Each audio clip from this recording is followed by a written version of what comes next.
Hey, how you doing? Hope you all are doing great. As you've seen in the thumbnail, in this video, we're going to see what if Naruto got in a harem with Zelda.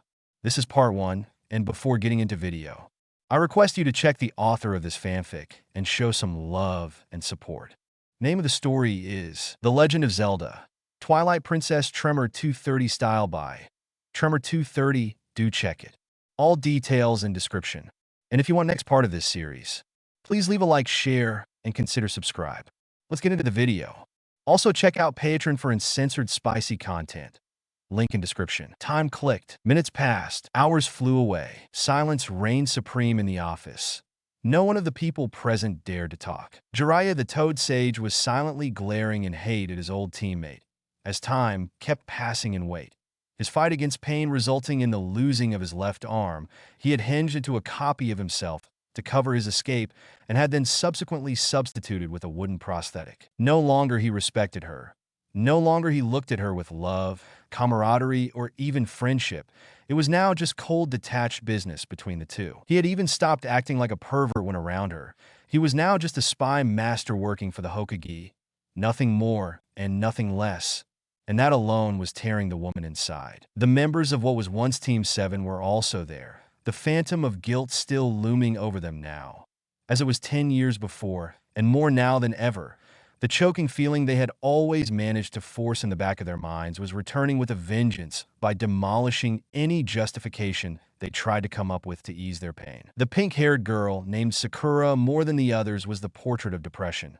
She had acted professional up until 5 years before, believing inside her that once he returned, everything would have been back to normal, that he would have forgiven her again, just like he did every other time in the past, no matter what she did or said. But that was 5 years ago.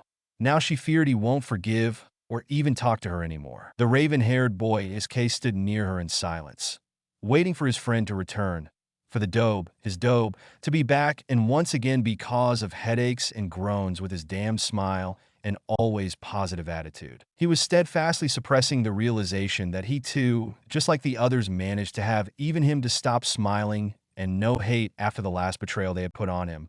No one in their age group had enough courage to be around that day, just in case he really decided to come back. He himself had to drag his own body outside of his house to reach the blonde woman's office. No one else of the once proud Konoha 12 group had left their houses or clan compounds in shame for what they did, preferring isolation in the hope of slowly rebuild their friendship with the missing member of Team 7. The oldest member of the trio, who was at the time the team sensei, was looking at the office door, barely blinking as he waited. He had chosen to go on with his life as if nothing happened, closing the pain of his mistake behind the locked doors of his subconscious like with any other painful memory of his past. But no matter how much he lied to himself, everyone in Konoha could see him spend hours at the memorial stone talking with his old sensei and begging him to forgive him for his last foolishness, demonstrating that even by hiding it, he too was depressed at his student's absence. He tried to hunt the boy down, as to say, screw the orders, and bring him back himself in secret before they discovered his plan and stopped him. He wanted to see the blonde forgive him, to have the son of his sensei once again call him Kakashi-sensei, once again with his bright smile and eager to learn some cool jutsu, so to become Hokage one day. Now he stood there, every second hoping to see him tear down the door in his haste to enter and greet everyone with his undying energy, to bring back normalcy and take the guilt away. And yet, he still wasn't here.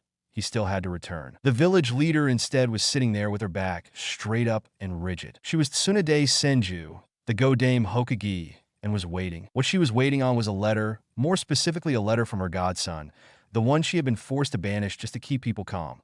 Who was this boy, you ask? He was Naruto Uzumaki Namikaze, Jinchuriki of the almighty QB, that he personally called Yadajimai, hero of the 4th Shinobi War, and son of both the Yellow Flash and the Bloody Habanero. The reason she was waiting for a letter was that due to a request from the various villages and their respective Kages and daimyos, her godson had been banished from Konoha for no less than 5 years in order to test if he was really a menace for everyone. His banishment had been over 5 years ago. However, none of his friends or allies have heard or seen of and from him in over 9 years. Now the entire village wanted him back once they had been told of his heritage and demanded his return, thing that was making Tsunade feel sick in the stomach at the sheer audacity of the thing. His teammates Kakashi, Sakura, and SSK were among those that chased after every last rumor and hoped to find him and bring him back, by force if necessary. Finally, after having looked everywhere for nearly 5 years, they had found him in a tiny country called Hyrule. Both counselors and Jounin senseis wanted to send the remaining members of the Rookie 12 group after him in hope of convincing him. However, the blonde Hokage argued that they would have been seen as a threat, and he would have either run away or even tried to kill them. So a compromise was struck, and a letter had been sent to the last known position of the blonde. The letter, that Jiraiya still argued being too impersonal, was as follows. To Naruto Uzumaki Namikaze, as per your orders on the missive dated October 10th, you were required to return to the village once your banishment was deemed expired. Your heritage has been announced to the population, and as such you are to return at once to claim your inheritance and be placed in the newly instituted Clan Restoration Act to renew both the Uzumaki and the Namikaze clan here in Konoha. Failure to do so within 7 months of receiving this notice will have you placed within the bingo book with a capture on site order. You are also hereby declared an active member of the Konoha Shinobi Corps. Once more, enclosed in this letter is your old Hittite. Wear it with pride once again and return to us. Sincerely, Tsunade Senju, Godame Hokage of Konoha. As Tsunade was thinking about all this, the messenger she had sent to deliver the letter had returned with a grim expression on his face. Where is he? SK demanded, glaring at the male Nin as if he himself was hiding the blonde. Without answering, he simply handed to Tsunade an envelope and left, shaking his head in sadness. Inside the envelope, there was a note with a sealing array and a picture. Tsunade looked at the picture first and was shocked.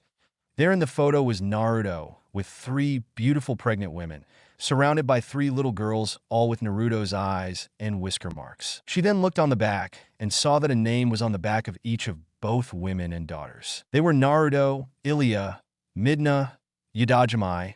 That was a woman with fiery red hair and fox ears, and their daughters Malin, Hilda, and Kasumi.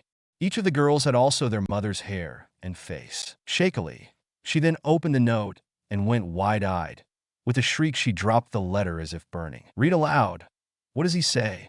Jiraiya asked with narrowed eyes. With a barely restrained whimper, she started reading. To Tsunade Senju, Godame Hokage of Konoha. As you can see, I have all I need right here.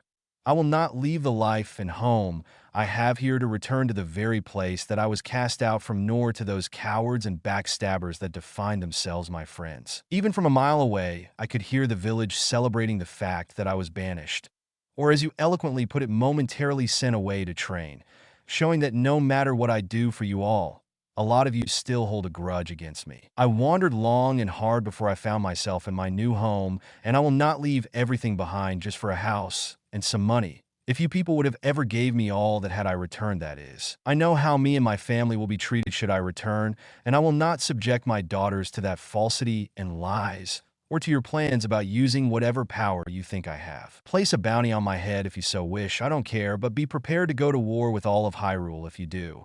Here people knows what I did for them and their princess, and no one of them will take kindly should you try something. Do not contact me ever again. Sincerely, Naruto Link, farmhand and swordsman of Orden Village, brother of the Gorons, friend of the Zora, and knight of Hyrule. P.S. Enclosed is a photo of myself, my wives, and our daughters. Look at their faces and tell me why I should even just consider abandoning them for you people. P.S. Behind the letter there is a seal. Inside you will find the forehead protector you had sent, for I shall never again wear one. Leave me alone, old hag. I won't repeat myself. Tsunade then broke down and cried, uncaring of who was there watching. Damn it all! SASK screamed, leaving the office and slamming the door as hard as he could. It's my fault. It's my fault, Sakura muttered between sobs, sitting on the floor crying. I'll be outside if you need me, Kakashi said with a dead voice, leaving the room without looking at the others. That's it. I'm going to hunt the boy down myself once again. I failed the first time, but this time I will take him here. Jiraiya roared as he walked towards the window. And then what? Tsunade asked. I don't know, but I need to talk to him again. Even just for the last time, the Toad Sage answered, jumping down. I am sorry. Please forgive me. The woman muttered, remembering the boy's rage when he had been told of the exile. 10 years ago, near Wave Village, Team 7 was moving towards the small village in complete silence. Neither Sakura nor SSK had the strength to look towards their teammate while they were tree jumping. Their sensei Kakashi was trying to act professional, but the sighs he was letting out from time to time betrayed his nervousness. "What's wrong?" "Too scared to talk," Naruto asked bitterly, the sneer on his face never faltering since their leaving Konoha. "Listen, we already went through this. Hokage-sama had no other choice. The other villages, their Kages, and even their daimyos were pushing for this," Kakashi answered, grabbing his shoulder. The boy simply growled and shoved the hand away. "No other choice. You wanted to fight the war. You wanted me to absorb that damned fruit once the Jubi turned into a tree, because I was the only one that still had a Biju seal on his body, since he was on the brink of death. And now you are all betraying me because I obeyed your orders. You had a lot of choices." The blonde bellowed. "Like what?" SSK demanded, glaring at him. "Tvuk." To their surprise, Naruto simply spun around and punched him on the nose, launching him down to the forest floor. "You are the last one that should talk. You and that pink-haired bitch of your teammate. I devoted my whole life to bring your sorry ass back, getting almost killed by you every time we met. And after all this you take and betray me again." The blonde answered with a rage scream. "Naru," Sakura tried saying before freezing at the pure hate in his glare. "Don't talk. I might have not said a thing, but you used me again and again. I never forgot that fucking I love you used to try and stop me from saving your one true love's pathetic life. Have you any idea how much I desire to hear those words from you? And you just used them to obtain what you wanted. I should have known that I could not trust you," he answered, moving again towards Wave without looking at her. "That's enough, Naruto. You said enough," Kakashi said with a calm tone. "Shove it, Ataki. Just take me to that island, and then take those 2 pieces of trash out of my sight," Naruto answered. "Naruto," the man said with a sigh. 5 years. I'll be forced to spend 5 years in that island where I learn to control Yadajimai, until you all will be sure that I can control the new power, and that I am still loyal to Konoha. Just because I have the equivalent of the 9 Biju inside me, and you lot feared that I would have attacked the other villages using the now 10-tailed fox against all of you. You can't pretend to see me smile at this bullshit. Even my so-called endless forgiveness has its limits. I almost died to take down Madara, and whatever that thing calling itself a princess was just to stop you all from dying like animals. And you repay me with this," the blonde said with a snarl. "We will pay you visit. The others too," Sakura tried saying with a trembling voice, still incredulous that the smiling goofball she had knew since forever and more than once had tried to win her heart was now so openly hating her. "Don't say things you yourself don't believe. No one of you even tried to say something against that order. Apparently, since Tsunade had her hands tied by the other village's insistence was the perfect excuse for you all to turn your back on me. Even my so-called lover, Hinata, had not the backbone to at least say something against her clan. If we talk about a madman with renegade eyes, all is fine. But if she has to go against her bigoted clan, then she is a coward. Just leave me alone and stop bothering me. We are no longer friends, so don't bother to sugarcoat what you all did," the blonde said. "I am sorry," she said with a whimper. "I don't care," he answered. The rest of the trip was silent after that. No one wanted to talk and restart the discussion about the blonde's banishment. "We will take care of him from now on," an AMBU of Kumo said, appearing in front of them with other 2. A 3-man squad of AMBU from IWA, Mist, Grass, Taki, and Suna also appearing around Team 7, surrounding the Konoha group. "What's the meaning of this?" Kakashi said in rage. "I am sorry, Kakashi-senpai. We have orders to escort Naruto to the island," Yamato answered, looking down. Other 2 ENBU of Konoha joining him. "Why? We are his team. We will be the ones to escort him. It's our right to stay with him," SSK demanded. "You are too close to him. We will be the ones accompanying Naruto-san, so to stop any escape attempt," an AMBU of IWA answered. I knew it was strange that you 3 proposed to accompany me. The Sharingan would have been able to keep me down while knowing I would follow my friends without resistance. And now the Wood Element and a dozen of ANBU will take your place since I am far away enough from the village," Naruto said with a sneer. "No, I was not aware of this, I swear," Kakashi said with wide eyes. "I don't believe you, Hataki," the blonde answered as chakra-suppressing handcuffs were closed around his hands. "Sorry, I do this just to be sure you won't try anything, the ANBU of Suna said with a sad voice. Stuff it, Kinkaru, Naruto answered, making the masked Nin flinch. Gaara was against this. Temari too, but we have our hands. Kinkaru tried saying, You have your hands tied, I know. The other answered angrily. I am sorry. Kinkaru answered with a sigh. Before we go, a last thing for the traitors, Naruto said, turning to his former team. Igirigadis? Sakura said with a worried voice. Tell to Tenten, Ino, Hinata, Hana, Temari, Ayum, Anko, Kurinai, Yugao, and Shizen that soon I'll have everyone know our little secret, the blonde said with a vindictive smile. What? Sakura yelled in horror. What secret? SSK asked, a shiver running up his spine. No, please, don't tell him. Sakura begged, trembling. Why should I keep my promise? You all betrayed me. I'm just paying you back, Naruto answered. Please. Please, I beg you.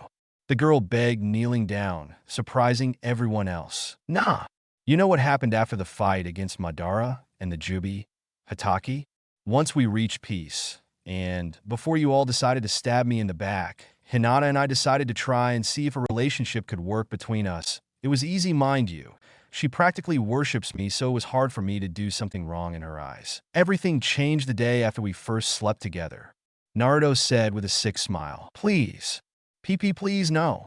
Sakura begged, crying as she saw his gleeful smile directed at her. Apparently, Ino had developed a new jutsu, able to scan people's memory without the victim taking notice. She saw Hinata with such an happy smile that she couldn't resist, and her gossip-oriented mind demanded her to know. So she used that technique on the Hyuga heiress, the boy said, drawing on the torture of his revelation. What happened then? Kakashi asked, intrigued by Sakura's despair-filled expression. Ino discovered how good I am in everything I do, sex comprised. It didn't take long before the girls I mentioned came to know that as well. Well, apparently their boyfriends, their Prince Charming, were not as good in bed as they were out of it. Even Choji and his expansion jutsu was apparently unable to satisfy Ino. Dimensions are useless if there is no talent behind it, Naruto answered. No, Sakura yelled, hiding her face in her hands as she cried. Sakura too? SSK asked, gulping down the bile, watching her with a betrayed expression. No, please don't. The girl begged with a low whisper. Don't worry your silly head. Uchiha, I did not fuck her as I did with the others. At the time, I still had some sort of respect for you. But I did eat her out once. It will be my most treasured memory, the fact that she openly admitted that I was able to give her more pleasure with my tongue than you with your penis. You were right. Revenge is the most sweet thing, the blonde answered. Is that true? SSK asked with a trembling voice, watching Sakura nod before breaking down in a desperate crying. Did she propose to have sex too? The Uchiha boy asked. Nah. She loves you. We did that 69 thing only once. After that, she felt awful, so we pretended it never happened. But that one time was more than enough for me, the other answered. And Hinata? Kakashi asked. Too much spineless. She almost went into shock because we had sex before a marriage. The others just blackmailed me and her into this with the notion of them telling Hayashi everything and me with the threat of accusing me of rape. I had my way with Temari and Tenten just because I did have feelings for them. The others? I was just their plaything, a way to stick it to their current boyfriends because they cheated on them or were not as willing as they wanted them, the blonde answered. Temari? But she has Shikamaru, Kangaroo said, shocked. Really?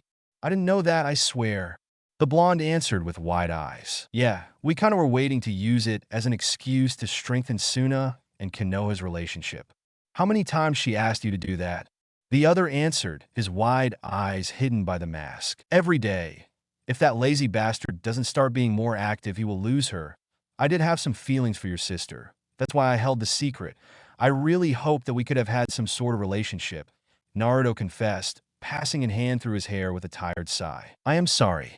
At the time I didn't know about that. I was told she was not in a relationship. Tell her I won't say a thing about her.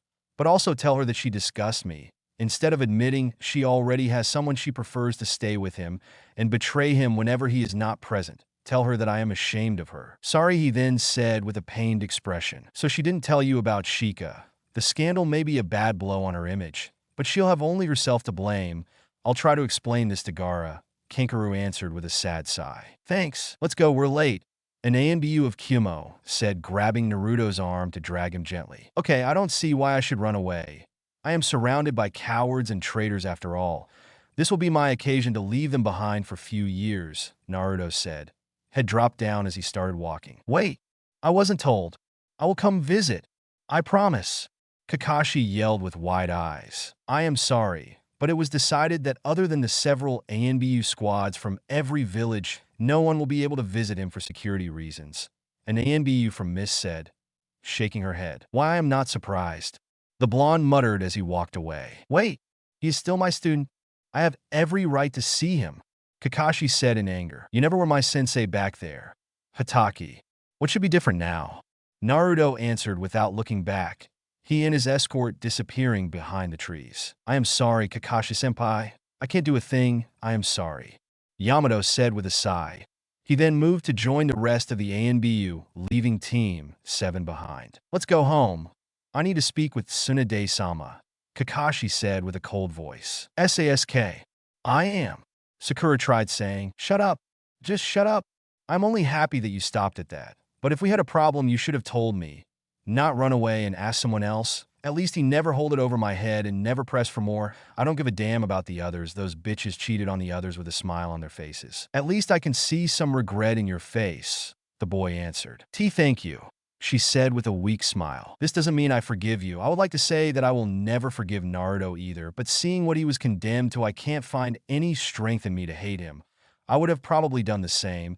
At least my staying in prison would have been easier knowing how much I had ruined my betrayers' lives. It may take a while for me to forgive you, though, the Uchiha boy answered. It's all my fault, Kakashi said, shaking his head with a sigh. We are all at fault, sensei, SSK said, falling silent for the rest of the trip back in Konoha. Route towards the island boat. Naruto, I am sorry, Yamato said, nearing the silent boy. Save it, I don't care, he answered. After the war and what happened with the Jubi, everyone was in apprehension.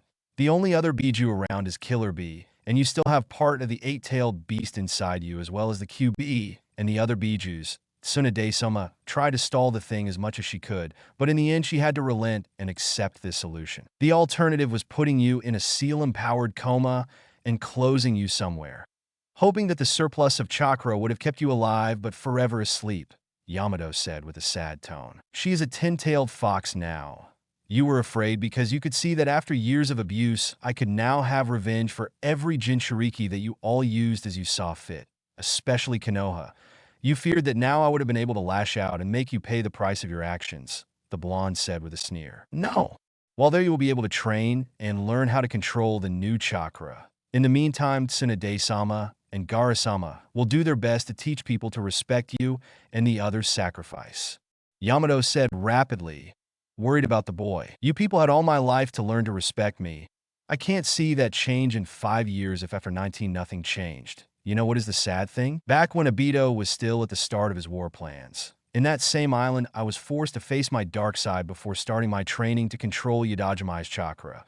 He told me that Konoha and the elemental countries would still hate me no matter what I do. I refused and told him that it wasn't true, that I would have changed everyone's view about me. But he was right in the end. I bet he is having a laugh at me right now, Naruto answered, his eyes moving towards the faint outline of the island as they moved closer, the other boats with the ANBU coming closer to them, so to keep an eye on him. The best ANBU of every village, the most trustworthy of the various Gis and daimyos. All of them here to keep me in check and stop each other from trying anything. As if any of them won't try to subtly talk me into ditching Konoha for their village. As if I will leave a village of backstabbers for another. He then added, I will protect you, Yamato said, moving a hand on the boy's shoulder. Spare me, Yamato-san. You will just protect Konoha from me. Just like everyone, you don't care about my well-being. Gigi apparently was the only one to care, and he is dead, the blonde answered, shoving the hand away to move on the front of the ship and ignoring how every ANBU moved to follow his every step without even trying to be discreet about it. You still have me, Kit, the massive fox said with a sigh, the 10 tails lazily moving around the cage-free seal. I know. I would just have preferred you telling me sooner that you are a girl, the blonde mentally answered. After Haku, I saw that you had problems telling the two sexes apart. He gave me the idea of saying that I am a male, the Jubi fox said with a mischievous grin. And that name? The sage initially called me Kurama, Then he saw that I was female and apologized by changing it. Even if the name would have been still good, he insisted. He was very similar to you in a lot of ways. Yadajima answered. I am related to him after all, but what should I do now? Naruto asked. We make them happy, we train 1 year, and in the meantime, we'll orchestrate our escape and leave those sorry bastards behind. Soon the Hachibi's power will completely join me, leaving behind just the mind and spirit. Then we'll see how good they will be without the treat of a Jinchuriki, she answered. So, B will be what? The vessel of the no-tailed ox? Naruto asked. Yes, I am now the true form of the Jubi, and that power belongs to me. The sage gave us personality, soul, and mind. The rest will be mine once more. Once that happen, I will help you run away, the fox answered. Taking away their last Biju before leaving the bastards behind? I like that. If only you had a human body, I would so much kiss you right now. The blonde answered. For now, let's just focus on escaping those idiots, you teaser. The Biju answered, smirking. It was with a sense of pleasure that Naruto observed every Anbu tense at his predatory smile, his prankster mind already turning at high speed to plan his great escape from the ninja world. 2 hours later, Island Waterfall. Near the tall waterfall, Naruto could see a solitary cabin that had been built there near the shore of the small lake under the wall of water. Several posts were instead on the various branches of the trees, signaling where the Anbu escort would be stationing to keep an eye on him. Home sweet home? Any? An IW? Yanbu said jokingly. Naruto only answered with a glare and a throaty growl, making the masked man let out a nervous laugh and step back a little in discomfort. Can I use summons? I need them for my sage training, the blonde asked. Only the small ones. Don't try anything funny. Please, Kankura begged. Don't sweat it. I have all intentions to advance my training, Naruto answered with a sneer. For now, he then added mentally. Good. I will personally bring you food so you'll know people won't tamper with it. I will even taste it before for you. Yamato said. Fine. I will wash my clothes by myself, though. I don't trust you people to not try sneaking some seals, the blonde answered. You don't trust us? Kankuru asked with a sad voice. Not anymore, the other said. We won't try to brainwash you. We all just want you to learn to control that chakra. Nothing more and nothing less. We will even spar with you to help you become stronger, an ANBU from Spring said hopefully. Then you could just have asked instead of kicking me out of my home. Naruto yelled. It was needed to reassure the more unfriendly elements of the elemental nations. We needed to show them that you were treated like a prisoner to make them happy, Kankuru explained. You mean the ones that still think that a Jinchuriki is nothing more than a tool? A brainless animal? Regretfully, yes. Some people still follow that train of thought. After what happened in the last war, our Kagis decided that it was time to change things. An ANBU from the Water Daimyo Palace answered with a nod. A bit too late, don't you think? Naruto said with a snarl, walking on the water to reach a small platform in front of the waterfall and sitting down to focus natural chakra. He is still bitter about this? The masked man muttered. I don't blame him, but he will come around, eventually, Kankuru said with a sigh. I have a bad feeling about this instead, Yamato said, shaking his head. Don't worry, he won't escape. It's impossible, an ANBU of Kumo answered with a chuckle. There! Now I know that I won't be able to sleep, Yamato said with a despaired moan. You really had to jinx it, don't you? Kankuru added with a defeated sigh. What did I say? The Kumo nin asked in confusion. A week later, Island, Naruto's hut. Hello, B. What brings you here? Naruto asked cheerfully, watching the Kumo Jinchuriki sit in front of him with a tired expression. Just wanted to see. How are you? B answered with a faint panting, accepting the sake dish the other offered him. You seem tired? Training too much? The blonde asked, hiding his smirk with the cup he was drinking from. I don't know. I have spent the last 3 days eating and sleeping, but my reserves refuse to recharge, the man answered with a sigh. Did you talk with the doctor? What does Hachi says? Naruto asked. Apparently my chakra is dissipating, but they don't understand why that is happening. Hachi instead spends most of the time sleeping. The few times he is awake, he says that he feels drained. It's probably just the stress of the fight against the Jubi and Madara. I am sure it will be just a matter of time before you recover, Naruto answered. I hope so. My rap is resenting this. I can't sing if I need to catch my breath every 3 words, Killer Bee said with a defeated sigh. Your rap would be awful no matter what, the blonde said with a smirk. Brat, you are just jealous of my talent, the other said with a frown. If you say so, the young man answered with a smirk. Meanwhile, Konoha, Hokage office. Why I can't visit him? He is my student, Kakashi yelled, slamming his hand on the woman's desk. Calm down. As I said, I still can't let people from Konoha visit him. The news of his banishment is still too new. Once people have calmed down, you people will have all the liberty to go there. Tsunade answered with narrowed eyes. As if they will ever stop celebrating? Look at them. Wars, invasions, and missions. All useless. No matter what, they can't see past the appearances. Kakashi yelled. I had no other choice. It was either this or putting him in a coma. I was against this since the beginning, but I couldn't face the fear of the whole elemental countries. The woman answered, her desk cracking under her fist. I would have never done that. I would have fought for keeping him here instead of accepting it, the masked Jounin said with narrowed eyes. He was not surprised at being punched fully on the face and launched against the wall. Don't you dare. Don't you dare put me in the same league as them. I tried everything to stop them. Everything. I had to relent. I had no other choice, Tsunade said, marching back behind her desk and dropping on her seat with a loud sigh. There is always another choice. I thought that Naruto managed to teach at least that to everyone else. Kakashi answered, limping out of the door, ignoring the Hokage's enraged yelling. Out of my office. Out. Out. Tsunade screamed in absolute fury. Once her office was empty, she dropped her shoulder and cried once again for what she knew was the worst decision she had ever took. Konoha streets? It was only once, I swear. It means nothing.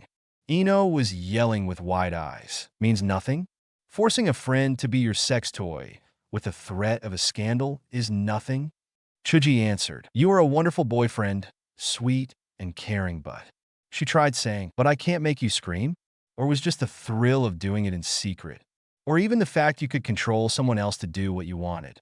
Chuji asked back. No, it wasn't that, you idiot. You were simply unable to understand how to properly do that. The now enraged girl screamed. Of course.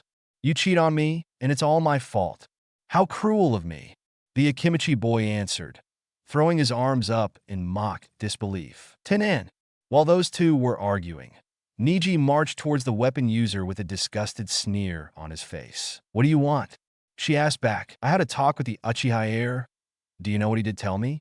He said with a frown. The same thing he told to every male of Konoha apparently. Tintin answered, crossing her arms. You are awfully calm about this. Does cheating on me mean so little to you?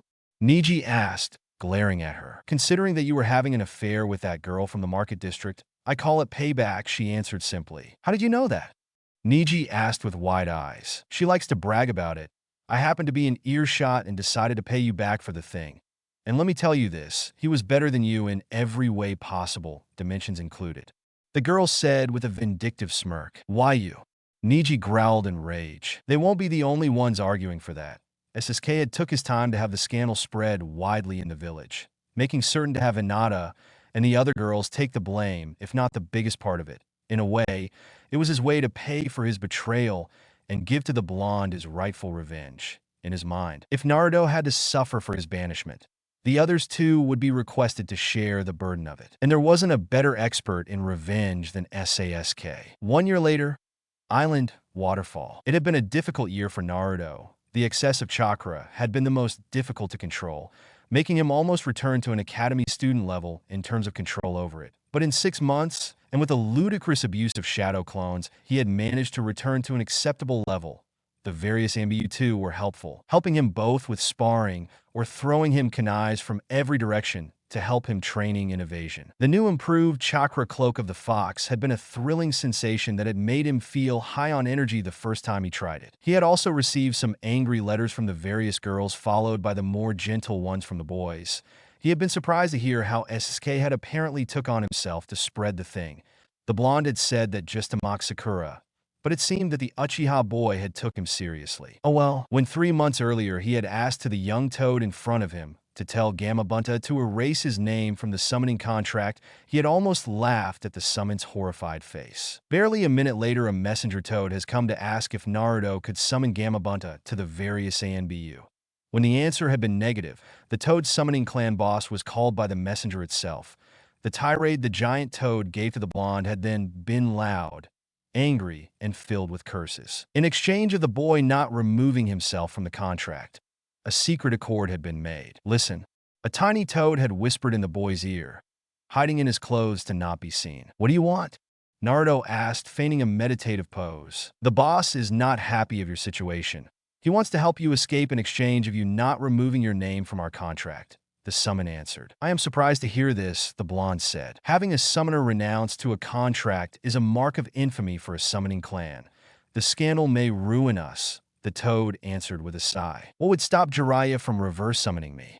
Naruto asked. We can't stop you from erasing your name, but we can forbid Jiraiya from doing that. Those two are two different things. I don't trust you to not trap me for some half-throated reason. We can give you our word, in thanks for everything you did for us and the elemental countries against the Jubi, the toad said. Fine. Here's what I need you to do. The blonde said, ready to explain his plan and the toad's summoning clan part in it. Now Naruto was calmly standing in front of the waterfall, his reflection gaining the aspect of his hidden self and giving him an appreciative nod with a devious smirk. Summoning, the young man said, biting his thumb, flying through hand seals, and then slamming both palms on the terrain to summon the huge Gamabunta. As expected, the whole ANBU escort jumped down to surround the boy, ready to knock him down. Ah, always on guard. What do you want, Gaki? The toad boss asked, puffing out a huge ring of smoke from his pipe. I want you to erase my name from the toad summoning contract, Naruto said. Again? For the last time, I know. I won't let you make my clan appear like fools for abandoning us. Gamabunta answered with a ferocious growl. You all betrayed me. I don't need to summon other traitors to add salt to the wounds, the blonde answered. And then what? What summons would you use then? The giant toad asked, crossing his arms. I don't know. The snakes maybe, he answered with a dark smirk. What? It hurts, eh?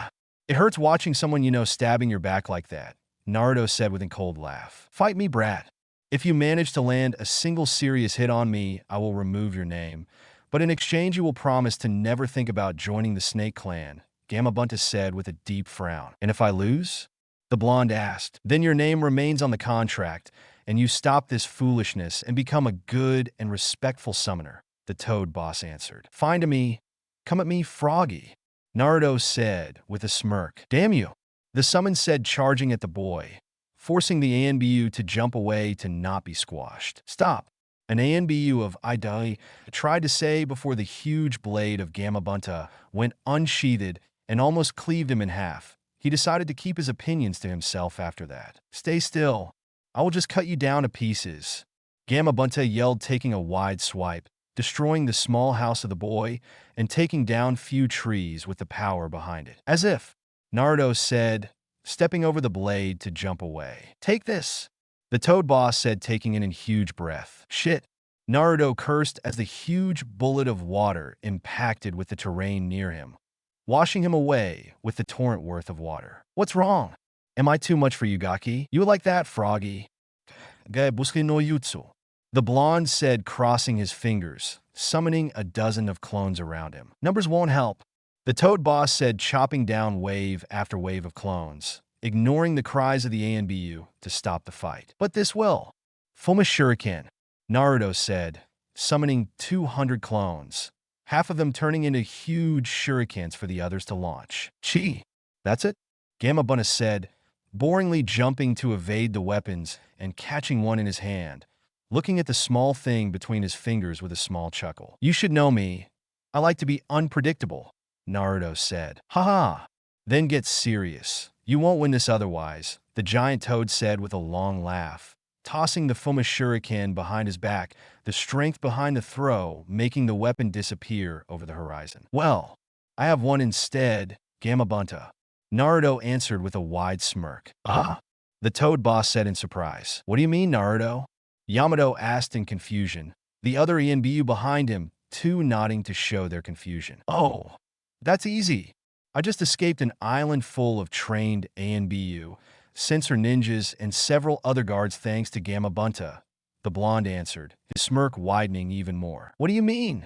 The toad asked, confused. It was not a shuriken, the one you tossed away. Luckily, you grabbed me instead of one of the clones. Thanks for the flight, by the way, the blonde answered. No. No. Yamato said with wide eyes full of horror. Give my thanks to Killer Bee. By now, Hachi should be already recovering. He won't have all his chakra since that now belongs to me. But at least he is still alive, Naruto said, erupting in a mad laugh. Find him! Find him! An ANBU from Suna yelled frantically. I am too far by now. Yone, the blonde said.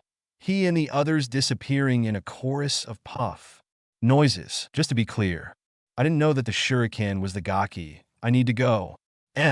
Sorry about that, by the way. Gamabunta said with a sheepish smile, disappearing from the area to return home to celebrate the success of the escape mission. Told you.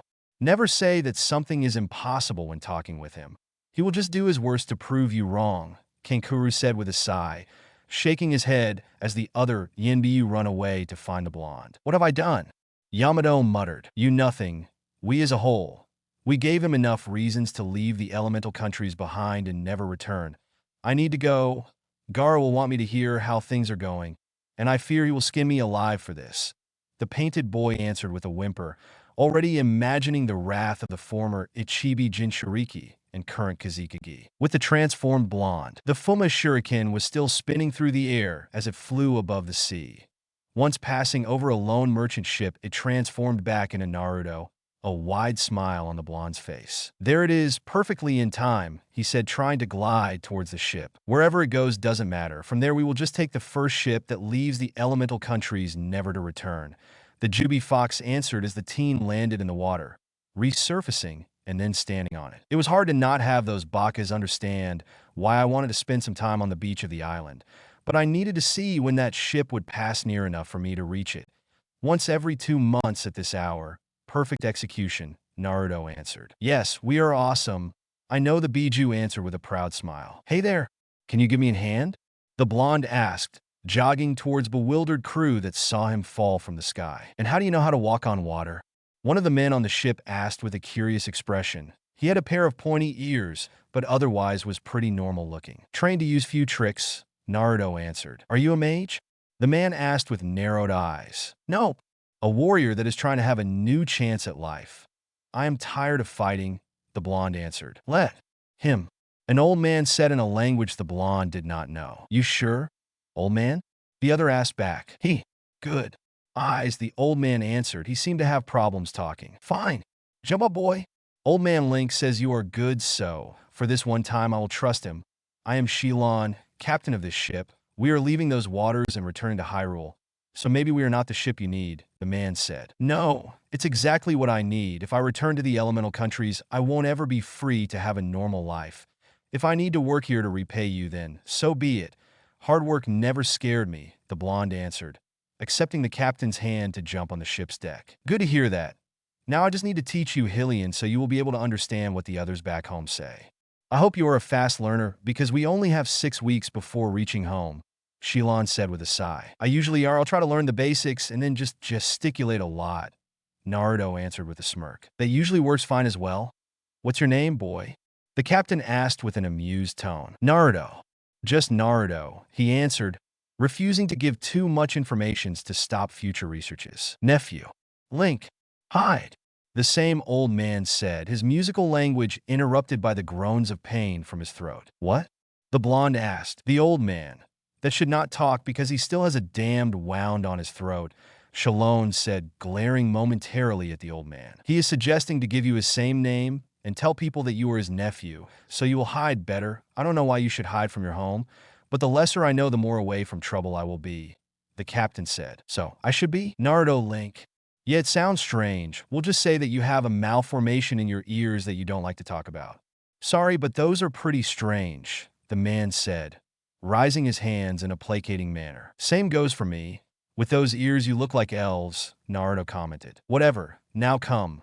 While you help on the ship, I'll try to give you a small lesson of Hylian language and manners.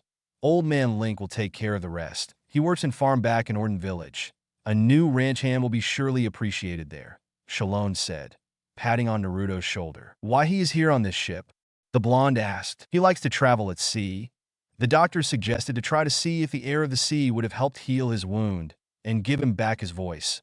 It didn't work, the captain answered with a sad tone. Is that wound so bad? He used to be a warrior.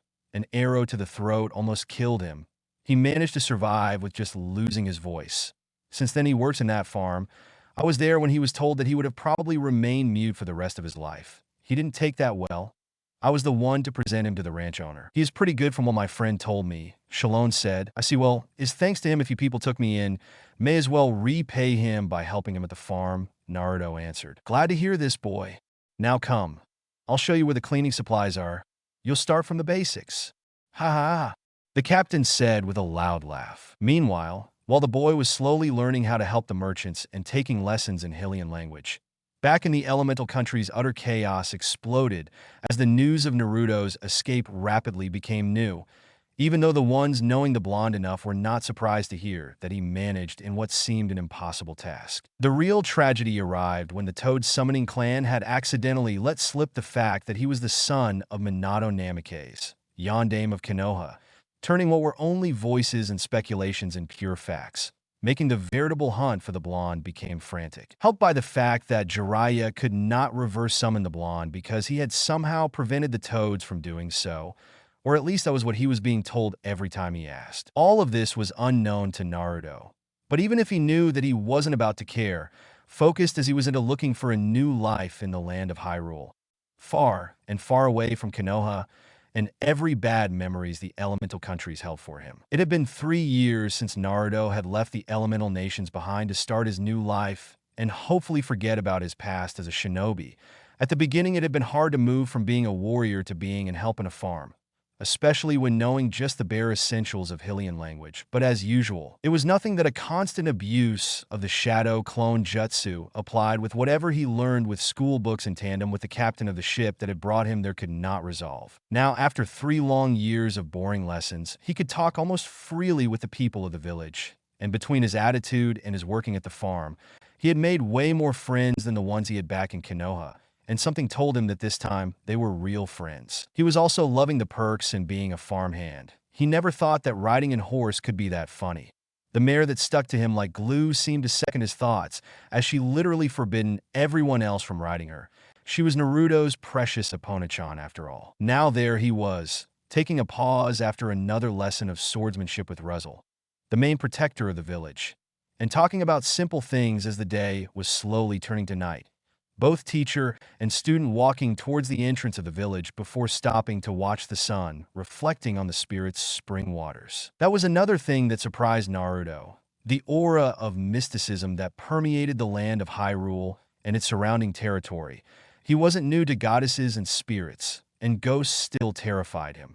But ever since he arrived, it was as if those spirits were in fact there to watch over the land and its inhabitants. He could almost feel their eyes on him. Naruto, Ruzzle said, sitting down in front of the water, patting on a patch of grass near him to sign the blonde to sit down. Feeling philosophical all of a sudden, Naruto asked with a chuckle, sitting near the man. I was just thinking, tell me, do you ever feel a strange sadness as dusk falls?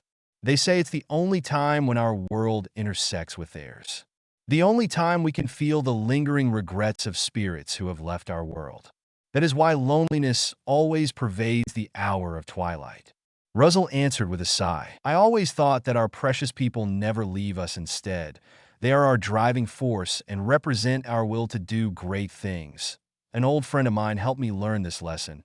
It never failed to bring me strength, even during twilight. Naruto answered. He was a good friend then. Friends are good when they help us learn something new about ourselves. But enough talk of sadness. I have a favor to ask you, Naruto. The swordsman said. Ah, what do you need? The boy asked back. I was supposed to deliver something to the royal family of Hyrule the day after tomorrow. And well, Ruzzle asked nervous, wasn't the mayor adamant in having you to deliver it? Naruto said with a raised eyebrow. Well, yes, it was a task set to me by the mayor, but would you go in my stand? The man asked hopeful. Why? You have never been to Hyrule, right? Ever since you arrived here in Orden, you never left the village. In the kingdom of Hyrule, there is a great castle, and around it is Castle Town, a community far bigger than our little village. Ruzzle said, well, it's not so hard to be bigger than us, old man. Naruto answered with a smirk, getting a playful smack on the back of his head in answer. Smartass, the rest of the world the gods created is even bigger than Hyrule, and I think that you should look upon it all with your own eyes instead of confining yourself in our village. I saw how sometimes you seem lost in thought about something. and yet you actually stop yourself from exploring this wide world. The man said with a sad sigh, I have my reasons, Ruzzle. Maybe one day I'll tell you. Naruto answered with a sigh himself, watching the man get up and offer him his hand. It is getting late. We should head back to the village. I will talk to the mayor about this matter. Ruzzle answered, helping the boy to his feet. Good luck with that. Ilya is the only one that he usually listened to when he starts throwing a tantrum, because someone doesn't want to follow his ideas. The blonde said with a smirk, Yes, don't remember me that. I guess I will have to play my cards right if I want to see him accept this. The man answered, loading on Epona's back several loads of wood for the village. Remember to close the gate to the bridge, old man. Last time we got an earful for letting the monkeys with an easy way to enter Orden. Naruto said, strapping the last load on the mare's back while patting her head affectionately. I'm still saying that it was actually your fault for that. I remember me asking you to close it since I had my hands full.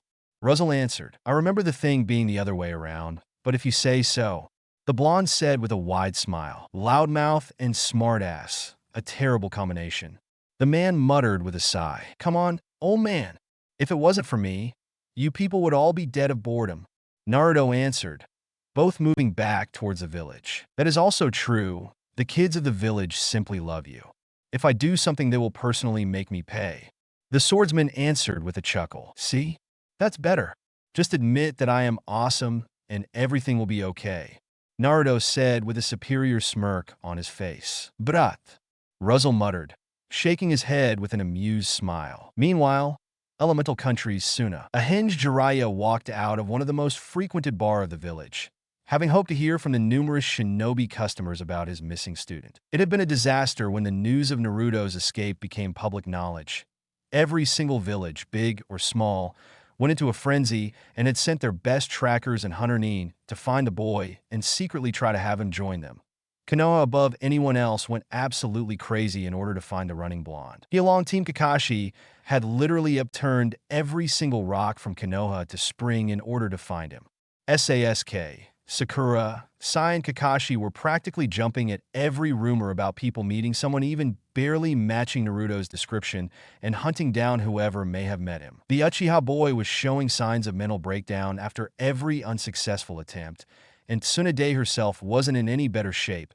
The last poor bastard that tried to suggest her being too much attached to Naruto to be an impartial leader had been beheaded by the woman without even a second thought. The Senju woman had then imposed martial law and quite crudely reminded people that Esichi was in charge, and that until the blonde was returned to the village, every failed attempt at bringing her godson back would have been met with violence should the failing be coming from a sloppy job instead of misinformation. Tsunade had unleashed the best trackers in every possible team to find Naruto, helped by the now widely known status of the boy as the Yondame's son, making the posters with his faces multiply in the hunter nin's usual meeting points. In no case there was an order different than capture on site, with huge penalties should the boy being harmed in any way, no matter how insignificant the bruise was. He himself had to wear a hinge whenever outside Konoha for meeting his spies in the other villages, as Suna and several others weren't particularly helpful when seeing his face inside their walls. Letting out a sigh, Jiraiya calmly walked towards the local inn where he would spend the night before trying once again his luck in Wave Village, hoping to find there some traces since the blonde was a national hero for them and so easy to track should he even just pass by. The toads say that they can't reverse summon him no matter how many times they try. I can't understand how he did that, but at least he hasn't erased his name from the contract. With that, I will at least know if he is in danger or dead. The toad sage muttered with a sigh, shivering at the idea of the blonde being dead. All of this because she didn't want to fight the banishment order. He hissed angrily. Konoha, Hokage Tower. So, did you two find anything? Tsunade asked. Sai. Nothing, Hokage-sama. We inspected the area where Naruto fought the Toad boss. There, me and few others tried to analyze the possible angle, speed, and distance Naruto could have covered while transformed into that Fuma Shuriken. Shikamaru Nara answered with a tired sigh. And? She asked. It's hard to say. He could have dispelled the hinge any time after being thrown away. Our best guess is that he waited to be over the sea and then turned back to normal, then used the huge quantity of chakra and stamina at his disposal to run on water until returned somewhere near Kumo. Then, we have no way to know which direction he took. Shino Aburame answered, shaking his head. He probably hoped for Gamabunta to dodge the attack and then use the confusion of his clones battling the Toad to distract the ANBU escort and sneak away. True to his infernal luck, he instead got grabbed and then threw away by the unsuspecting summon. Tsunade said with a sigh, "This is troublesome. Any news from Spring? He's a hero there." Shikamaru asked. "Nothing. Kurenai and her team just returned empty-handed. Well, almost they got several death threats if we even so much try to look out for him there again. Should he be found in their territory?" Princess Koyuki stated that he would be recognized as their citizen and her private guard. Any recovery mission then would be treated as a direct attack. Tsunade answered with a defeated sigh. "We will find him, Hokage-sama. Don't worry, we will bring him back." Shino said. "How's Kakashi?" The woman asked. "Stithangri, Tsunade-sama." He refused to explain why he tried to sneak out of the village and why he attacked Yamato when he tried to stop him. Anko and Ibiki say that he probably tried to hunt Naruto by himself. And once he saw Yamato, he went into a blind rage because believing him responsible of the boy's escape. Shikamaru answered, "Tell Ibiki to let Kakashi go, I'll talk to him myself." After that, he will resume his duties as captain of Team Kakashi. He suffered enough as it is. He just chose to cope with the pain in the wrong way. She ordered one of the ANBU in her office. "As you wish," the masked Nin said with a bow. His team is not in a better shape either. Sakura and Sasuke are just now calming down. Shino said, "Both are just waiting for good enough proof of Naruto's position to take him back. Now those two are just training to be strong enough to beat the Gaki to a pulp and drag him back by force." Tsunade answered, "The banishment will expire in another 2 years, though." Shikamaru said with a sigh, "People doesn't seem to care. They saw how poor of a choice it was, and now are planning to use it to lull him under their control with promises of a better life in their villages.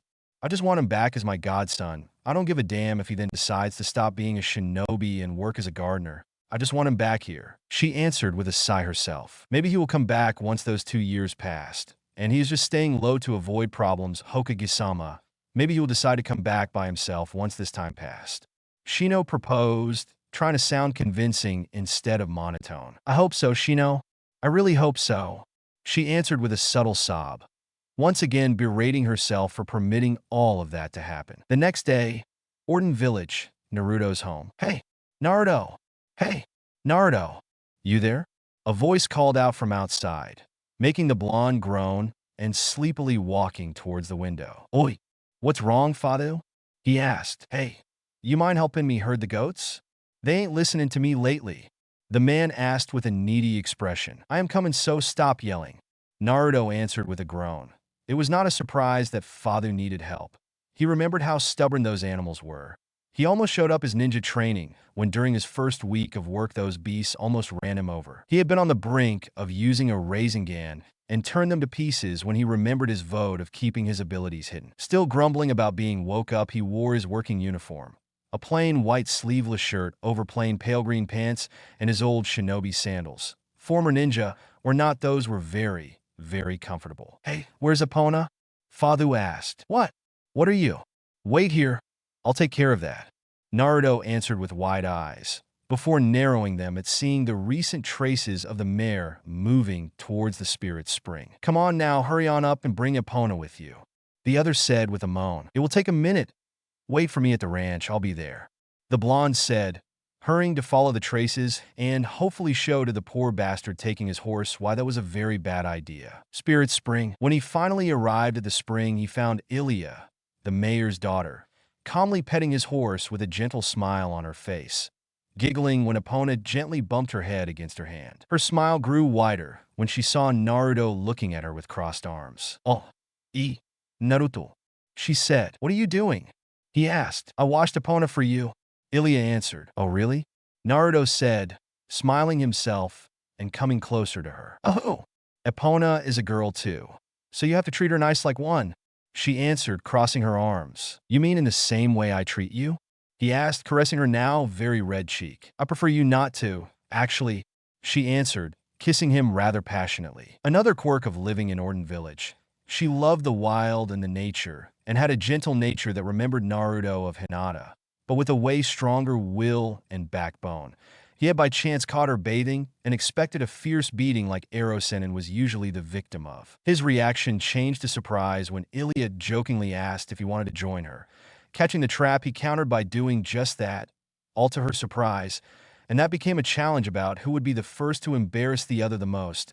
Every dirty jokes of him were countered by double entendre and innuendo from her. The problem was that after a year of seclusion with only ANBU males around, followed by 2 years of just working in a farm, had left the normally very sexually active blonde with a pin-up situation even he could barely control. When Ilya finally admitted defeat and walked out of the water, showing that his chi was wearing absolutely nothing, he snapped and pounced on her. 6 hours of screaming herself hoarse later, Ilya caved and accepted of becoming his girlfriend, admitting of having developed a crush for him in the 2 years he worked at the ranch. That resulted in another 2 hours of happy debauchery that forced him to explain why he had that monstrous stamina while carrying the exhausted girl on his back towards the village. The funny thing was that once arrived, the villagers alerted them of some monster being near where they were, since they could hear terrifying screams coming from the woods, never understanding why Ilya blushed like mad whenever that was being said. After that incident, which had Naruto asked for mercy profusely and continuously,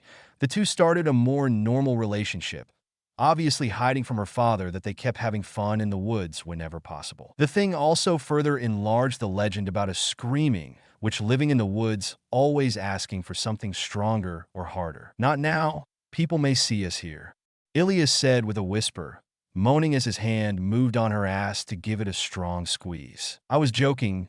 Don't worry. I am actually here to take Epona. They need in hand at the ranch to hoard the goats. He answered, smirking at her pout. Really? She asked with a sad tone. Later tonight, okay? I will go collect some wood, and you can accompany me to be sure I won't get into trouble. Naruto said, will you use that shadow clone trick of yours again? She asked with hopeful eyes. Miss Ilya wants another gangbang? Oh my. Who would have known that the daughter of our esteemed mayor was such a pervert? Naruto said in mock surprise. Idiot, feel lucky that I just love you so much. Otherwise, I would have made you pay for having your way with me the first time. Ilya answered with an offended pout. I'm sorry, he said looking down. Hey, it was wonderful. I would have just preferred it being a little more romantic, but since then you have been gentle and caring. In this year we have been together, you have been wonderful and have more than repaid me for that. I also lost counts of how many times you said that you were sorry and how much you pampered me, so stop the pity party. Ilya asked, using a finger to have him watch the girl in her eyes, giving him a playful peck on his nose with a smile on her face. I should not have snapped like that, though. He said, no, you should have not, but after all those dates, flowers, rides on Epona, and helps you gave me, I forgave you. I was surprised to hear that you lasted 3 years without sex after practically having an affair with half the girls of your old village, by the way. You have an iron will. She said, thanks, he said with a grateful smile, his eyebrows furrowing when her hand sneaked inside his pants. And it's not only your will that is as hard as iron, she then added with a smirk. Of all the people, I had to attack a pervert just waiting for a good occasion to come out. Naruto said, groaning when she gave to his manhood a rather violent twist. I was not a pervert before your arrival.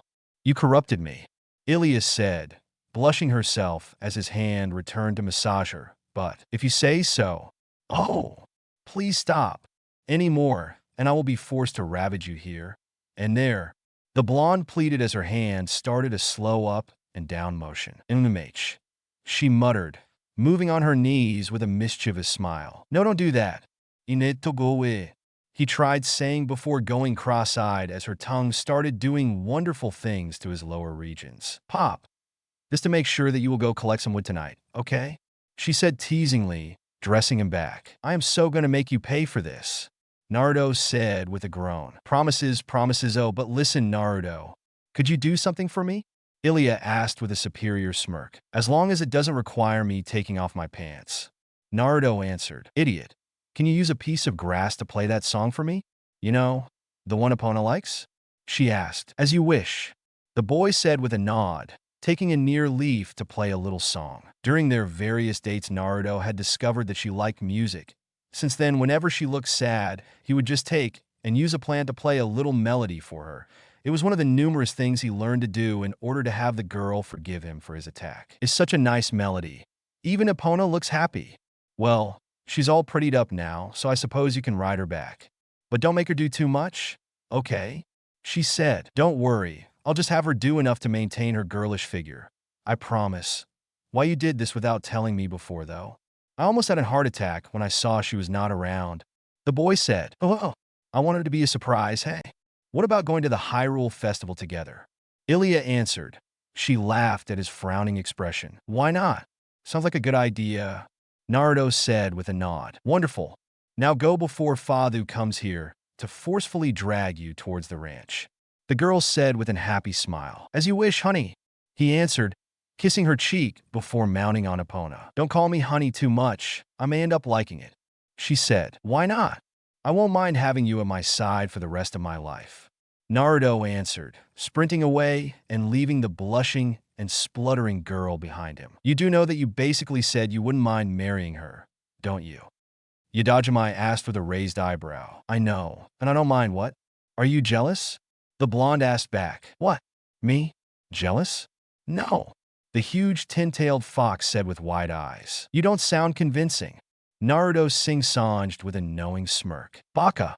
The fox yelled, closing the link with the boy. He had noticed after the incident with Ilya that Yadajimai had become more amorous in her dealings with him, but he paid it no mind since she was a huge fox and he inhuman, and so it was physically impossible for her to even consider having her way with him as he feared she could try to do. He shuddered to think what would happen should she gain a human body.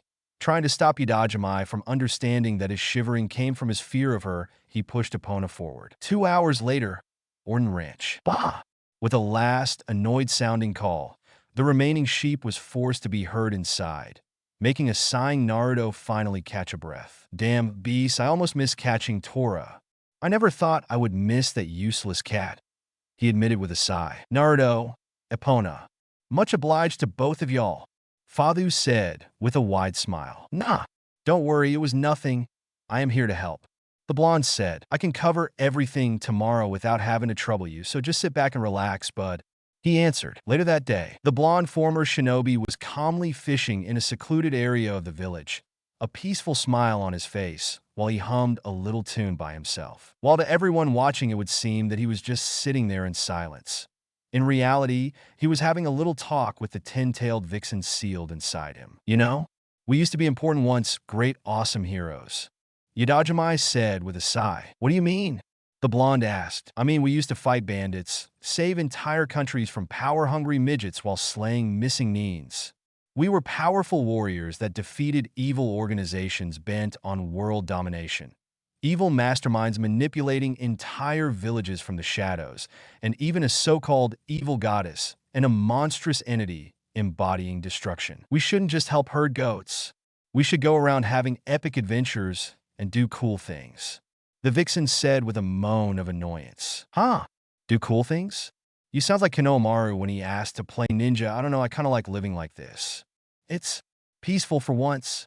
Naruto answered with a chuckle. It was true, after spending all his life as a shinobi and finally spending some time as a civilian, he was about to say that a civilian had the better end of the deal. Sure, they're not trained to fight, but children acted as children, playing all the day and simply enjoying life instead of training every day to kill, steal, and protect. Contrary to Konoha, Orden Village was peaceful to the extreme. The only excitement were the raids of the monkeys or when a goat escaped Fathu and moved a little rampage through the village. But aside that, for a ninja, the population of Orden was almost lethargic in their calmness, and he was finding himself at peace living without the constant threat of some overpowered psycho having who knows what convulse plan involving bloodlines, tailed beasts, demons, or whatnot. I bet Shikamaru would kill to swap places. Here he could easily spend days cloud-watching without people judging him. Naruto said with a smirk. The lazy ass? Probably, but then Iliabaka wouldn't have someone to sate her dirty needs. She answered with an huff. Yadajimai, the blonde said with narrowed eyes. What? I was just saying, she was just waiting you to finally take her. I attacked her. The boy said. Oh, for fuck's sake. She had spread her legs by herself the moment she saw that hungry glint in your eyes. She had planned it. The vixen said with a glare. You have no proof of that. Naruto said angrily. Give me some credit. I lived long enough to know how to read people. I didn't see fear in her eyes that first time. I saw satisfaction. She was glad her master plan to seduce you worked, and I sensed not even a hint of negative emotions in her, but elation. She was a bitch in heat, and now she has you wrapped around her little finger with the guilt she fed you. Yadajimai said angrily, "You are saying this just because you don't like her. What? You want me to come in there and have sex with you instead of her? Are you jealous or something?" The blonde said with an angry growl. "Yes, I am jealous. Okay. You are mine. Mean it. We had to endure shit from every corner of the fucking elemental countries, and now that we finally ran away to have some peace away from that weak whore of a Hyuga and those horny bitches of Konoha, you take and choose another weakling instead of me. Who was with you during the war? Me. Who was the one consoling you when the banishment order was given? Me. Who had always fought by your side and against the Jubi? Me. Me. Me. Every time I tried to reach out for you, you had ignored me in favor of some weak human. First Sakura, then Hinata, and later even Shizen, and now Ilya. What I have to do to finally have you to notice me, yeah? Do I have to slaughter every other woman of the planet to finally have the man I want? I hate you." The ten-tailed fox yelled, voice broken by anger and sadness. I didn't," the young man tried to say, shocked by her outburst. "Spare me the excuses. You are filth, a monster, a bastard. I hate you," she answered with a growl, forcefully closing the link with the blonde so to cry in peace. "I am sorry. I thought that with you being in huge fox, I couldn't correspond your feelings. You know that I can't physically do anything to you, but I'm not that blind towards people's feelings anymore, so I understood what you felt for me the first time we reached here." He muttered, hoping she was still listening. "Really?" she asked, tentatively leaning closer with an hopeful expression. "We may be able to cuddle a little, but if we don't find a way to give you a human body, well, you're a little too big for me," Naruto said. "I think instead of talking, people may find it strange to see you talk to yourself. And I am not fat," the fox said, shifting a little in discomfort at his words. "I didn't say that you are fat, but that you are a village-sized woman. Even if willingly to be intimate, I may not be good enough for you," he answered, rubbing the back of his head in embarrassment. "Baka, I don't do this for the sex alone. Come here, let's have a nap together," she answered with an embarrassed tone herself, lying down on the grass to enjoy the small breeze. The blonde man let the huge vixen drag him inside the seal. Calmly walking towards her, he lied down against her body, using her side as a pillow while her tails encircled both, a content smile on both their faces. "Are you sure she had planned to have me ravaging her?" he asked, a worried frown on his face. "I seriously think so, but I can see she do love you for real. Talk to her and resolve this thing. Otherwise, the guilt may consume you, and I don't want to see you all sad and worried. Even if the sad puppy look you take is adorable," Yadajimai said with a chuckle, moving her head so to have it closer to the blonde. "What would I do without you?" he asked with a tender smile. "You would be lost, Narukuin. You would be lost," she answered. "Modest, aren't we?" the blonde asked in sarcasm. "I don't know what you were talking about," the vixen answered casually. "Be happy you don't have a human body, or I would just wipe that smirk from your face," he said with a chuckle. "Fucking tease. Pray that I will never receive a body, or I'll have you beg me to never leave your side in the bed." The Bijou answered with a smirk, ignoring the little slap he gave to one of her tails, and answering by tickling him with one of the 10 at her disposal. As both stood there in silence, the blonde shifted a little in discomfort, checking if she was asleep. He sighed. I like you," he muttered, praying she did not hear him. The huge vixen just smirked in victory, pretending to miss what her mate, finally, had just said and snoring a little loud to fake being asleep. Real world. In the meantime, a lone girl was nearing Naruto with a worried expression. Coughing lightly to attract his attention, she waited for the blonde to open one eye. Naruto?" the girl asked. "What's wrong, Beth?" he asked with a sigh. "Well, it's about Talo," Beth said. "What has he done this time?" Naruto asked. "Well, he was chasing a monkey towards the forest. Then Malo saw a group of bokoblin kidnap him and take him deep in the woods," Beth answered, watching the other's eyes go wide. "Cover your ears, Beth, please," Naruto said between clenched teeth, taking in a huge breath. "Okay," she said, rapidly doing as he asked while noticing how his eyes had darkened significantly, almost taking a reddish tint while the pupil developed a slight slit-like look. With Talo deep inside Farron Woods, the boy was trembling in fear while hugging a female monkey. Both he and the animal were being kept inside a cage in an alcove of a huge tree. Several blue-skinned creatures holding wooden swords were arguing with high-pitched shrieks while pointing at both prisoners. "Don't be afraid.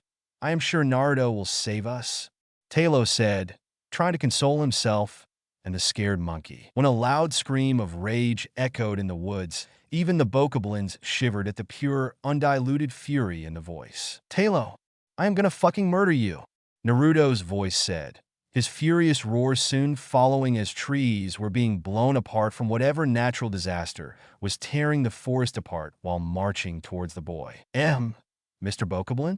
Can I have a new cage? Something more sturdy, maybe?" The boy asked with a nervous smile. With a deafening explosion, the heavily scowling blonde could be seen marching towards the huge tree, dragging in one hand a bokoblin that was whining pitifully, probably begging in his language the young man to let him go. "I asked you guys only one thing, to never enter the woods without me or Ruzzle with you. And what did you do? You came all the way here to chase a monkey," the blonde yelled, throwing the struggling creature in his hand against a tree, making its spine snap in two with a loud snap. "Sound. Sorry," the boy said, looking down, "and you are lucky your father is not here himself. Your mother is a nervous wreck, and both me and him almost had our ears bleeding with the scream she let out when she discovered this," Naruto answered. "Kiria?" one of the bokoblins said, moving its head to the side in curiosity. "Oh, shut the fuck up," the blonde said, charging the creatures with an annoyed expression. 30 minutes of gory violence later, Orden Village. "Tailo," a tall woman yelled in tears, watching the young boy being dragged in the village by his ear thanks to Naruto. "Of all the stupid things you could have done, you had to play hero in the woods," the blonde said, continuing his scolding that he had started the moment he had freed the boy. "I already told you that I am sorry, okay?" Tailo said with a whine. "He is right, little man. You are in deep trouble," Jaggle, Tailo's father, said with a frown, grabbing the boy's ear himself to drag him home. "I am going home. Call me if you need something," Naruto said with a groan. It was awesome. He was without a weapon and still kicked the bokoblin's ass, Tailo said excited, before a glare of his father silenced him. "I am sorry if you had to deal with this yourself, Naruto. When my son told me that the boys disappeared, I hurried to hunt them down. But then I saw you enter here without even a scratch after finding Tailo in record time, and without even a wooden sword. What happened?" Ruzzle asked with a surprised tone. "Sigh. Come on, Ruzzle, I think it's finally time to explain to you what I used to do before joining Orden Village. But it's a secret," Naruto said with a defeated sigh. Sometime later, Naruto's home. Once both were seated, the blonde shinobi took out a sealing scroll from a hidden compartment under his bed. Without stopping to answer at Ruzzle's curious look, the young man bit his finger and swept some blood on the little thing, unsealing his old jumpsuit and a copy of his Atate, a reminder of why he had left Konoha. "What's that?" Ruzzle asked. "My past, something I decided to bury in the hope to have a new life. Today I dusted a little fraction of my shinobi training without showing too much. People where I come from may still be hunting me down to force me back, so I don't want to attract too much attention on me," Naruto answered. "You're a soldier?" the man asked. "A shinobi is more like an assassin, or more exactly a mercenary. I come from a village of mercenaries hidden in a deep forest. We had a terrible war encircling our whole land and every single village there. After the war, I was sent to exile because they thought I had become too strong, and so I may have took revenge for some issues regarding my childhood," Naruto answered. "Issues?" Ruzzle asked with narrowed eyes. "My childhood was not exactly pleasant, but instead of trying to repay me, they wanted me isolated somewhere to train under close watch of their soldiers that would have made sure that I was not showing rebellious tendencies. In their minds, sweetening the deal with the promise of training and cool techniques, I just escaped and ended up here. I like this life. It's peaceful," he answered with a sigh. "They wanted you to show loyalty to them by exiling you?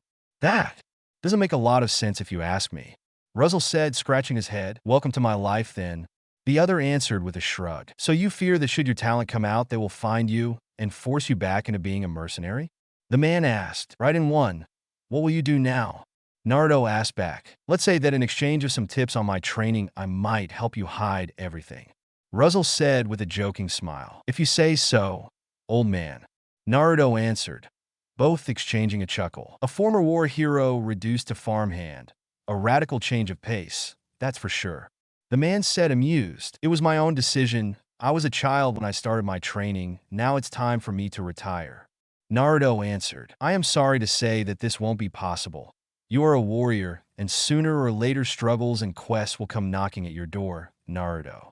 Russell said, shaking his head, you really had to jinx it, don't you? The blonde asked with a sigh. Only telling the truth, my friend. Russell answered, getting up, I better go. Colin may be worried about me, and you hurrying away with so much secrecy. He then said, will you keep the secret? Naruto asked, will you kill me if I don't? Russell asked back with a chuckle, his smile dropping when he saw the blonde's serious expression. No, I like you too much. I will just beat you within an inch of your life. Naruto said, dropping the facade with a wide smirk. Don't do that. For an instant you scared me. Fine, I won't talk. The other said with a frown, leaving the house muttering in annoyance as he left. It went better than I thought. The blonde said, do you think he knew you were serious about killing him? Yadajime asked. I don't know, but I know that I won't return to Konoha. I renounced that life years ago. Naruto answered. I know, but was it a good idea to tell Russell about you? He needed at least part of the truth, enough to answer to his doubts. Otherwise, he would not have stopped and dragged the thing long enough for others to start wondering. I have no doubts that sooner or later Jiraiya's spy network will try here. Less traces I leave behind the better. At least I will have a little head start to hide. And Ilya? It would not be the first time I have to abandon someone who loves me. Naruto said with a sigh. She would probably follow you instead, Naruto. Otherwise, you still have me. She said. I know, I'm a lucky guy after all. He said with a smirk. Idiot. The fox answered with a chuckle. The next day, Spirit Spring. In the clear waters of the spring sun shined brightly. Epona was calmly soaking in the warm rays of the sun to heal a non-existent wound she had technically earned from somewhere. The truth was that it was the excuse both Naruto and Ilya had used for a last-minute meeting before the young blonde man departed to deliver the sword and shield the mayor decided to gift to the royal family. The sound of the water was also filling the brief pauses between the slapping noises of flesh impacting flesh. Oh God! More! More! Ilya yelled, leaning against a tree while pushing he asked back for her boyfriend to enjoy, her face contorted in the pleasure of the incoming orgasm. You like it? You like taking it from behind like a slut? Naruto asked, rhythmically spanking her any time he drew himself out of her. Yes, I love it. Please spank me more. I've been naughty. I need to be disciplined. Ilya pleaded, his hand sneaking under her shirt to grab her breast. Not so fast, he said with a dark smirk, rapidly grabbing her arms and pulling himself out, stopping his thrusts inside her. What's wrong?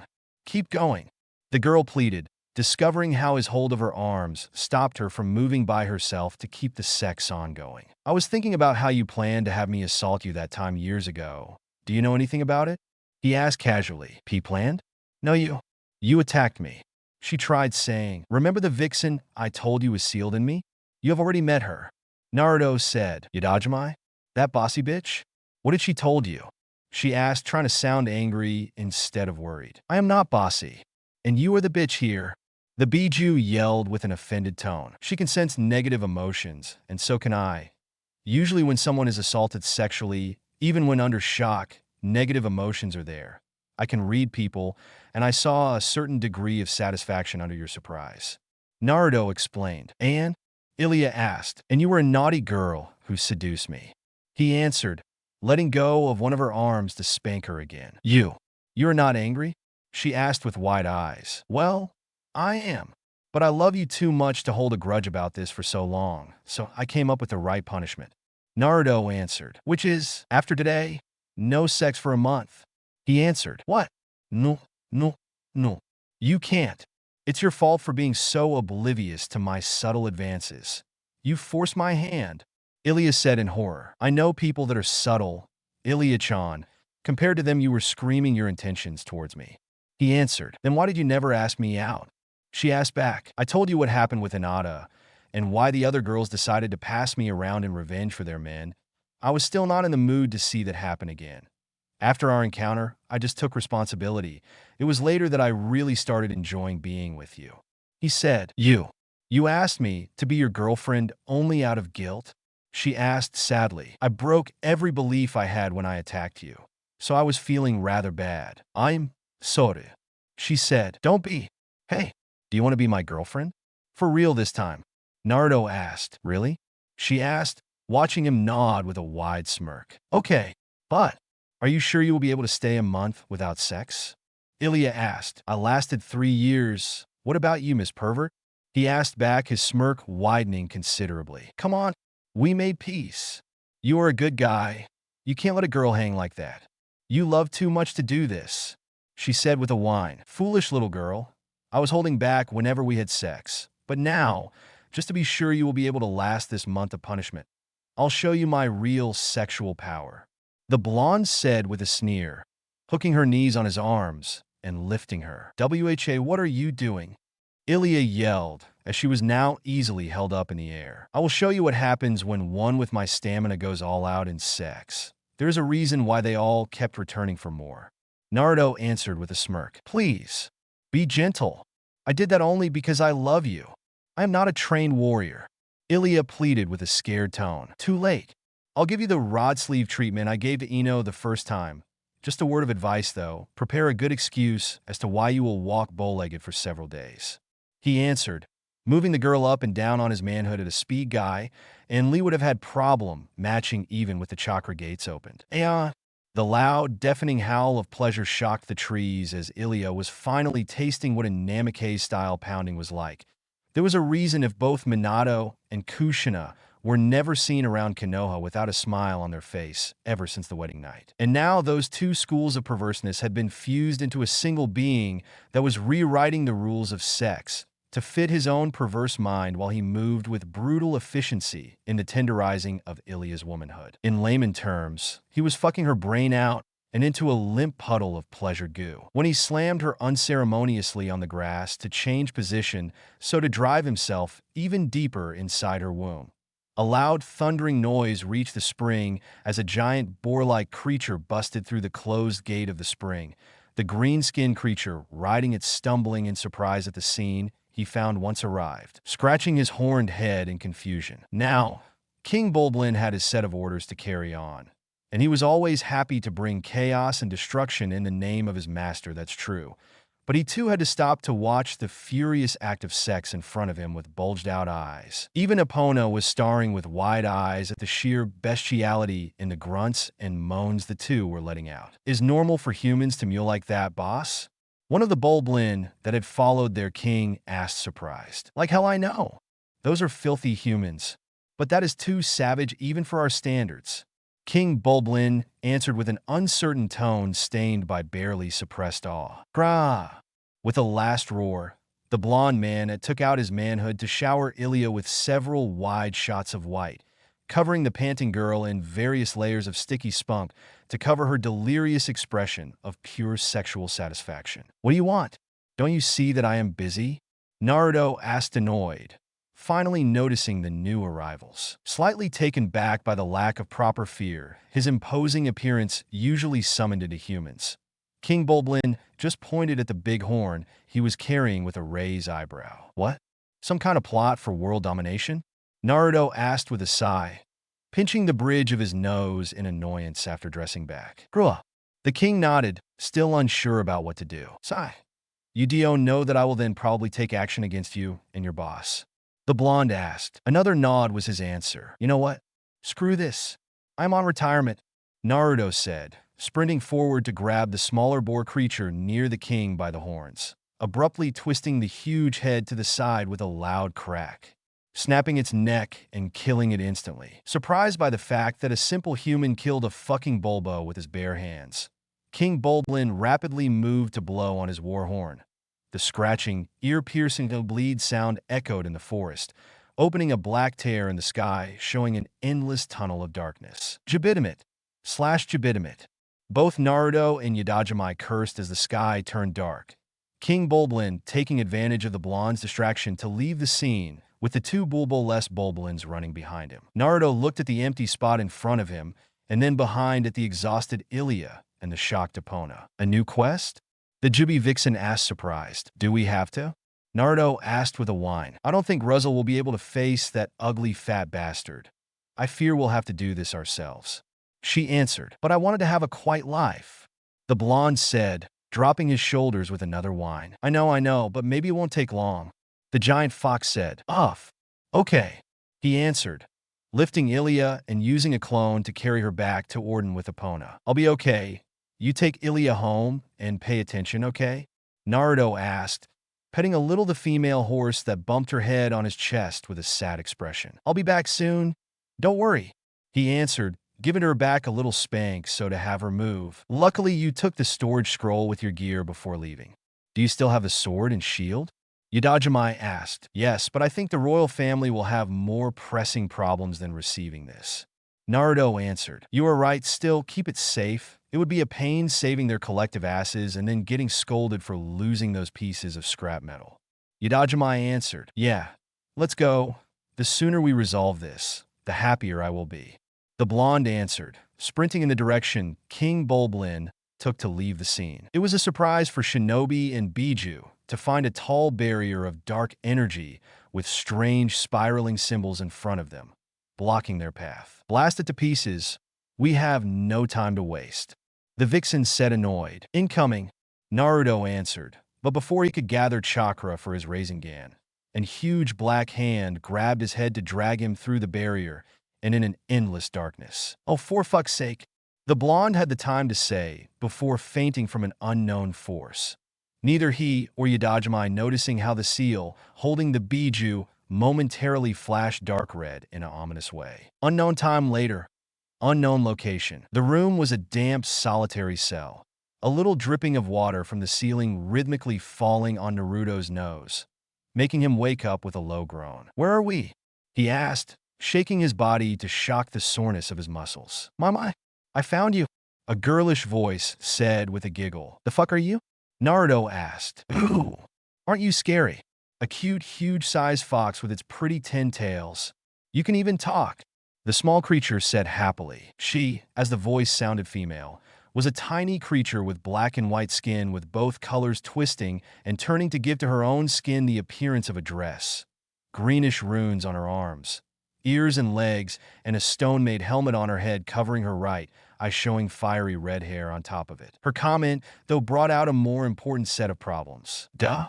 What the fuck?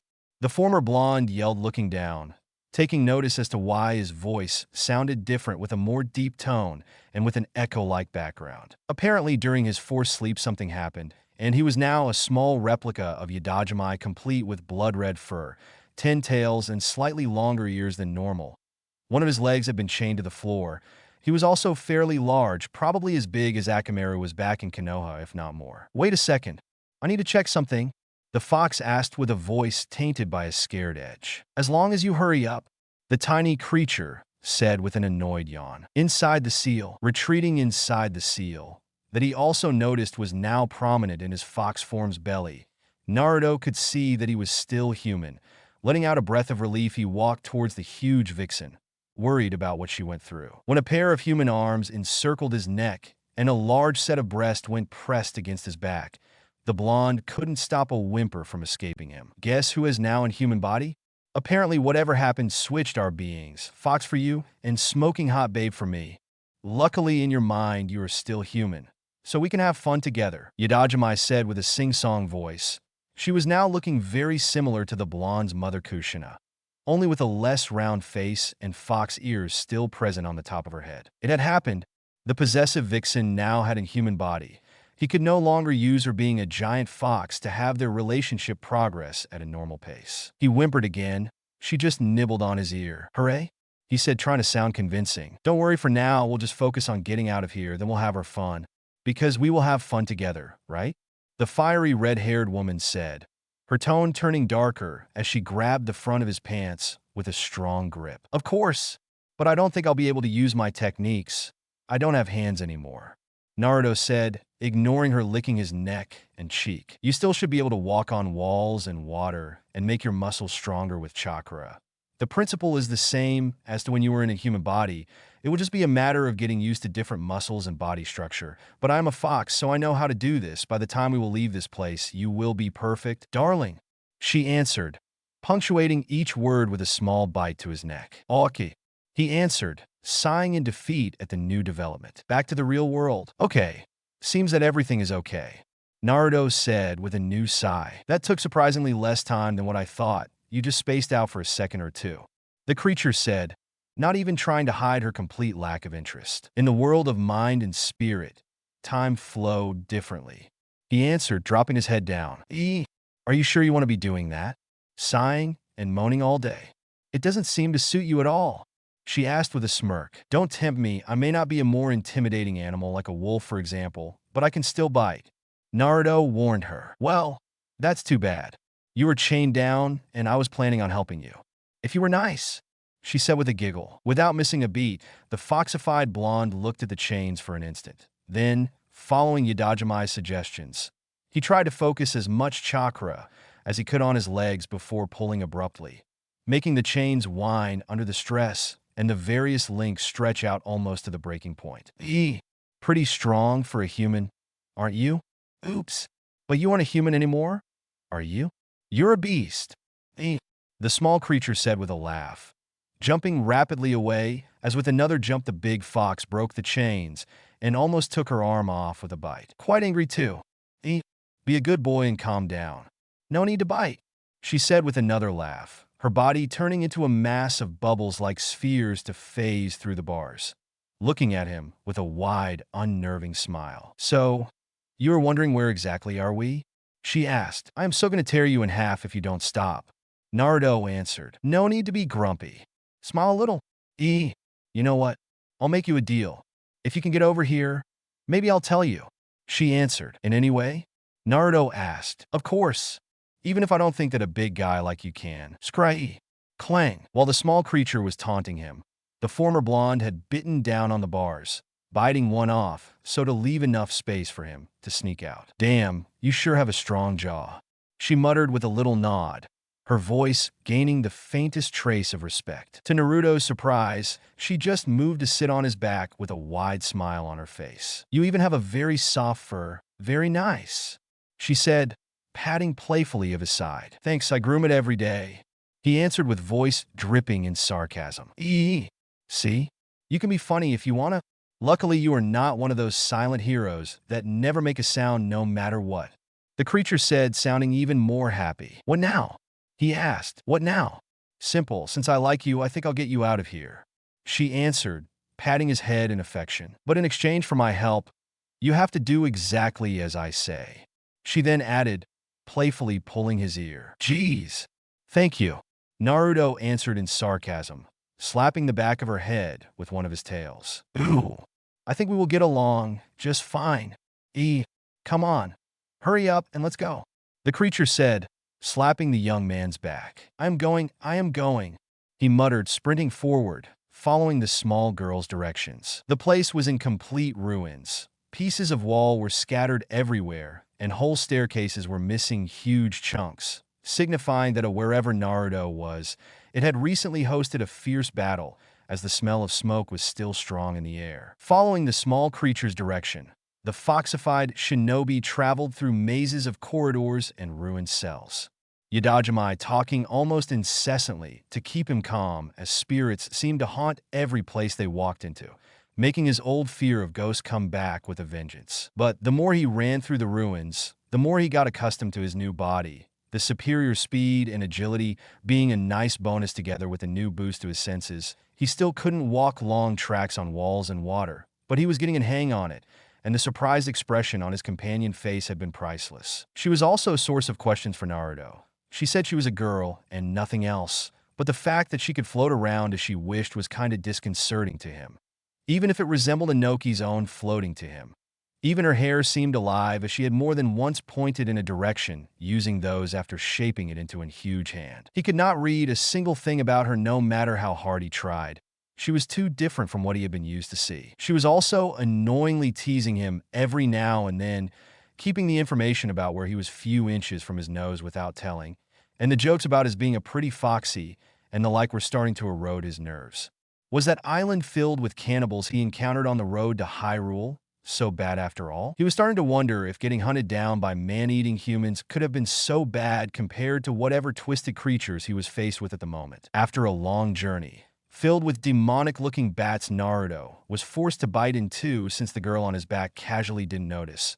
The two arrived outside, looking at the gloomy atmosphere of a huge fortress in ruins. Dark creatures roaming the rooftops of the lower towers as a thick veil of clouds covered the sky in a grayish mantle. Beautiful, isn't it? The cloud of Twilight is always so pretty. The small girl commented with an happy smile. Meh, I saw better. Naruto commented with a foxy-style shrug. You had to ruin the moment, don't you? She asked, slapping his long ear in petty annoyance. Whatever. Is this tower you want to visit far? You still have to tell me where are we? He asked with a groan. Don't sulk. We are almost there. You still don't know where we are? She answered. I'll try to guess. In a ruined castle? Naruto asked. Yes, but in detail? The one of the royal family of Hyrule, perhaps? He tried saying. You got it. See? You were pretty smart too. If only you didn't have fleas. She answered. I don't know. I'll get you for that. Naruto said in horror, before noticing and twisting his head back to glare at her. Don't make promises you won't maintain. Chop chop. We have someone to meet.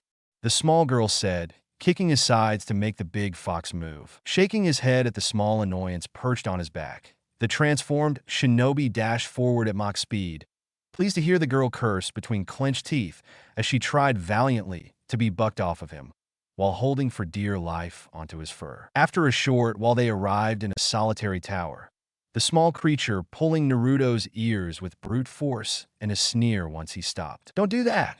Or at least warn me before sprinting like that. She hissed angrily. You didn't specify how fast I should go whenever I run, Your Highness. Naruto answered, managing a smirk even in his fox form. TCH. Whatever. That way, we are almost there. She answered, pointing with a dismissive wave of her hand towards the top of the stairs and at the door waiting there. Once inside, having somehow opened the door by pushing since obviously lacking hands, Naruto found himself in a small room, a lone cloaked figure looking outside the window with an air of regret looming over its shoulders. Hearing the small laugh of the creature, the cloaked figure turned to watch the young man in surprise. As if recognizing the small creature on his back, she talked. Midna? The cloaked woman said in surprise. Midna? Nice name. Why you didn't tell me? Naruto asked. You never asked my name. Midna answered. I did. 15 times. He answered in anger. Ops? Come on. Was that so important? The small girl asked. Yes. Yes, it was. I am more surprised SHE remembered my name. What an honor. Midna said with an amused chuckle, pointing at the cloaked woman with a wide smile on her face. So, this is the one for whom you were searching. I'm surprised he can talk even now. The mysterious woman said. He's not exactly what I had in mind, but at least he seems to be funny to hang around with. Midna answered, giving to Naruto's back an affectionate pat. Kneeling until she was at eye level, she looked at the bracelet on his leg resulting from his breaking the chains with a sad expression. You were imprisoned? She asked with a sad tone. Nah. No big deal, I saw worse, don't worry. Naruto answered, trying to make the apparently distraught woman cheer up. I am sorry, she said looking down. Don't be, it was not your fault. He said, well technically it is your fault on a certain degree. He still doesn't know what happened, so why don't you tell him the whole story and what you managed to do to the whole land? You owe him that much at least. Twilight Princess, Midna asked, still with an amused smile on her face that turned predatory towards the end. Midna. Naruto hissed with narrowed eyes. No, she's right. Listen carefully. This was once the land where the power of the gods was said to slumber. This was once the kingdom of Hyrule. But that blessed kingdom has been transformed by the king that rules the Twilight. It has been transformed into a world of shadows, ruled by creatures who shun the light. The woman explained. This doesn't explain what you yourself have to do with all of this.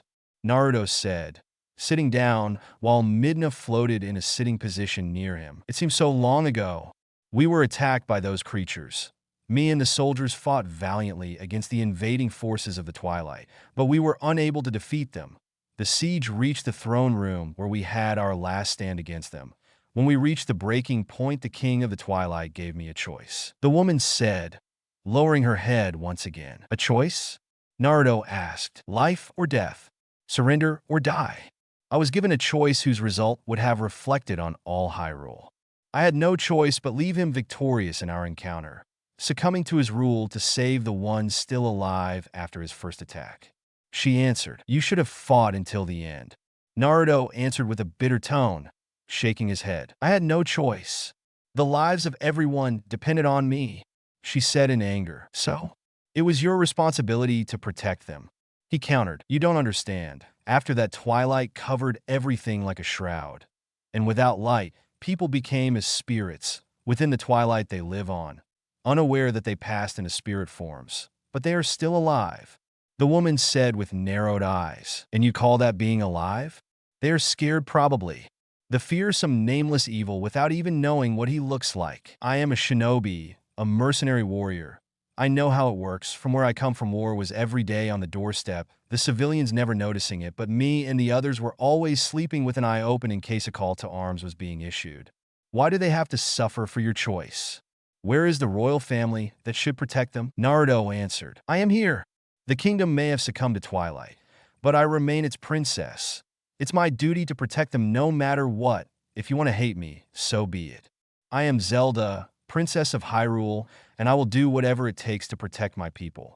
She answered, standing with her head held high. "That's more like it. I like my leaders to be strong, not going around brooding. Show some backbone and fight, and you'll see how things get resolved." Naruto said with a nod. "You seems to be one man of strong principles then. I think I will be able to trust you into helping me to resolve this situation. Can you help us?" Zelda said, "Just so you know, I find this quite cozy. I mean, is perpetual twilight really all that bad? Just for saying. But if you need help." Mina said, "I would prefer having my body back actually. It doesn't really matter if in the twilight or not. But as for now, I'm too deep into this to turn back. I'll see what I can do." Naruto commented, "I am grateful for your help. And you, Midna. This is no time for levity. The shadow beasts have been searching far and wide for you." "Why is this?" Zelda said, looking at Midna with a disapproving look on her face. "Why indeed? You tell me." "Hee," she said with a shrug, giving her back to the princess. Only Naruto noticing how the laugh sounded forced and strained. "Time has run short. The guard will soon make his rounds. You must leave her quickly," Zelda said in alarm. "A prisoner in her own castle." "Let's go, Midna," Naruto said, waiting for the small girl to return on his back before leaving the room in a great hurry. Once back outside and on one of the rooftops, the young man stopped to look at Midna with a sad expression. "What?" she asked. "What are you hiding?" "I will help you, just tell me," he asked. "You're damn observant, aren't you?" "Well, sorry, but I won't tell you," Midna answered, still with a devious smirk on her face. "I am a trained shinobi. My teacher taught me how to look underneath the underneath. If we have to resolve this, you need to trust me," Naruto said. "We?" she asked. "You are just as deep in this as I'm now, if not more. A hand is always a good thing to accept," he answered. "TCH. Whatever. I'll take you back to where you first tumbled into the twilight. Then you'll be on your own," the small girl said, floating away from him and taking a little distance. "Midna, I need your help in this. You know how this twilight works, and I can help you with whatever problem you happen to have and are keeping hidden," Naruto said with a sigh. "Phoenix, we'll do this together. And since you would be lost without me, little Midna will be happy to help you," Midna said, moving at an inch from the young man's foxy nuzzle with a huge smirk on her face. "But you'd have to be my servant. And like a servant, you'd have to do exactly as I say," she then added, waiting for a reaction. Barely stopping himself from lashing out in anger, Naruto decided that turnabout was fair game. Smirking, he decided to pay her back with the same coin. "Fine, but if I have to be your servant, you'll have to be my personal rod sleeve to pay for my services then," Naruto said with as much a straight face a fox could have. "What? How dar? Who? You are good. Yes, I will like working with you. That's for sure. Eee." Midna yelled scandalized before catching a flash of mirth in his eyes and laughing at his answer. "Glad you liked. Shit, I was supposed to deliver a sword and a shield." Naruto cursed in annoyance. "She'll have other things to worry about, and those weapons may be more useful to you," Midna answered. "Nah, I'm a shinobi. I prefer kunais and shurikens. Those are more my style," the young man answered. "Still don't understand what a shinobi is. Didn't see you do anything special," she said, returning to sit on the fox back. "Wait until I have my body back and you'll see," Naruto answered. "Then I think we can go. We'll see what we need to do after a little rest. What do you think?"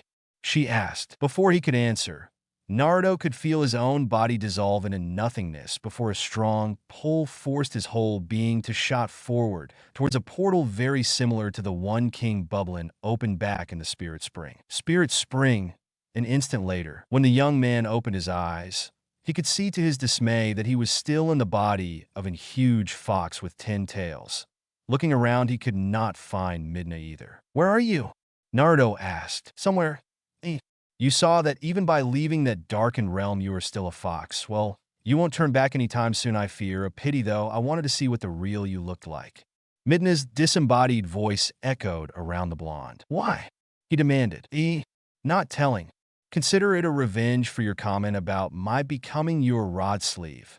She answered with a sing-song voice. "Tsh, bastard," he said with a sneer, watching his own shadow twist into Midna's silhouette to playfully wave at him. "Remember, as for now this land is covered in twilight. In order to freely go through the barriers that separate the parts not covered in that twilight, you'll need the help of someone from there." "Like me," Midna said. "And what do you want in exchange?" Naruto asked. "Just do what I say, and all will be fine." "My little fluffy servant," she answered. "Don't kill her. We still need the little pest alive. For now," Yadajimai said from the seal. "Okay, to where, Midna?" he asked with a sigh.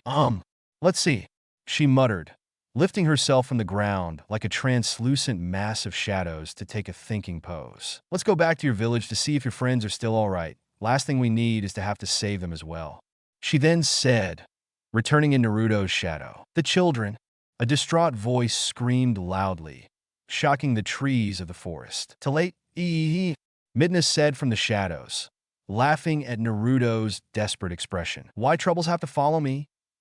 he whined manly, his despair echoing everywhere and shaking the first stars that were slowly appearing in the sky. "Whyy," he yelled again, scaring both animals and Bulblin around him. How Naruto gained Epona's undying loyalty. It was a peaceful day in Orden Village. Naruto was just helping cleaning the stables when the horses started rioting and trying to break free. "Here we go. They're trying to make a mess again," Fathu said, sighing. "Want to make a bet?" Naruto said with a mischievous smile. "What kind of bet?" the other asked. 20 rupees that I can make the horses calm down and even laugh," Naruto said, presenting his hand. "Laugh? Horses don't laugh, Naruto. But for some free rupees, you have a bet," Fathu answered, smirking, shaking Naruto's hand. "Wait outside. I'll show you," the blonde said. "No tricks, eh? I'll make you pay if you try," Fathu said, leaving to wait just outside the door. It took only a minute, but the staples soon started trembling from a cacophony of sounds. Hurrying inside, the man could see a smirking Naruto watch the various horses moving their heads up and down with their calls clearly mimicking a human laugh. "How do you do that?" he demanded, surprised. "That's a secret," the blonde said, smirking. "But now the situation is even worse," Fathu said with a whine. "Let's make another bet. If I make them fall silent, you'll give me double the sum. Otherwise, I will give you the 40 rupees. Naruto answered. "Double, you say? Fine, just because I am curious," Fathu said, shaking once again hands with the young man. "Wait outside," he asked. Fine. Few minutes later, an absolute silence fell in the stables, making Fathu go wide-eyed, both at the silence and, more importantly, at the news that he will have to pay 40 rupees for his bet. How did you do it?" he asked, barging inside with anger and watching the horses look at Naruto with stupefied eyes and various degrees of incredulity. "Oh, okay, I'll tell you. See, first I told them that my penis is bigger than theirs," Naruto answered, making Fathu blow into a heavy fit of laughter. "Oh yeah, that will probably make everyone laugh," the man answered, having difficulty breathing because of his laughter. "Yeah, but then I took off my pants and showed it to them," the blonde answered. "As if I believe." "Zip," Fathu started saying, falling silent as the beast in the blonde's trousers was being showed to him. "Well, I'll go home now. Remember to take my money there once you have them. See ya," Naruto said cheerfully, leaving the poor man crouched in a corner, sobbing in shame while his trusty horses tried to console him. Since that day, the newly made into a fangirl, Epona never left Naruto's side, happy to serve the manliest human she had ever seen. That's it for today, guys. I hope you all enjoyed this video. If you do, please leave a like, share, and subscribe. And don't forget to check out author of this story. Thanks for watching. Take care.